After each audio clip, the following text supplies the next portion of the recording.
Pada dialog-dialog kami sebelumnya dengan pihak korporasi ini banyak juga yang masih mengeluhkan terkait dengan suku bunga kredit perbankan. Kalau Bank Indonesia menilainya seperti apa? Apakah suku bunga kredit perbankan ini masih ada ruang untuk kembali diturunkan? Kalau ruang saya kira ya karena belum fully adjust gitu ya dengan suku bunga kebijakan Bank Indonesia. Ya seperti kita ketahui Bank Indonesia sudah menurunkan suku bunga sangat signifikan di lebih dari 150 basis point. Tapi perbankan saat ini kalau kita lihat suku bunga kredit barunya itu baru turun 100. Jadi masih ada ruang bagi perbankan untuk menurunkan suku bunga kreditnya. Oleh sebab itu kebijakan transparansi suku bunga yang kita terapkan itu cukup efektif. Ya kalau lihat data ini sih, ini data dari Oktober ya 2020.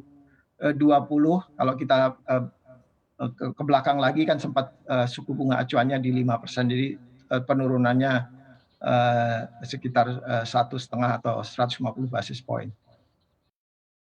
Baik, Pak Yuda, seperti apa ekspektasi Bank Indonesia terhadap pertumbuhan ekonomi hingga akhir tahun ini di tengah kuatnya isu tapering off the Fed, lalu juga krisis energi sampai krisis supply? Ya, memang di satu sisi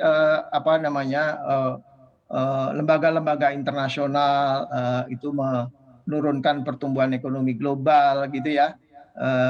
IMF misalnya dari 6 ke 5,9%. Tetapi bagi kita sebenarnya dengan kenaikan harga komoditas ini adalah sebuah blessing gitu ya, sebuah windfall yang saya kira ini juga bisa menjadi faktor pendorong dari pertumbuhan ekonomi.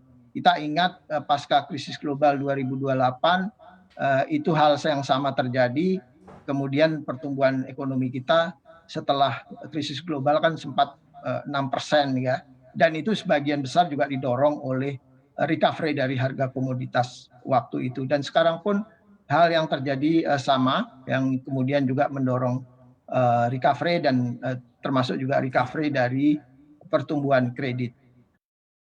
Untuk informasi lebih lengkap dan berita-berita lainnya yang terkait, klik link di deskripsi di bawah ini. Dan jangan lupa juga subscribe channel YouTube kami. Pastikan Anda juga menginstal aplikasi CNBC Indonesia yang tersedia di App Store dan Play Store.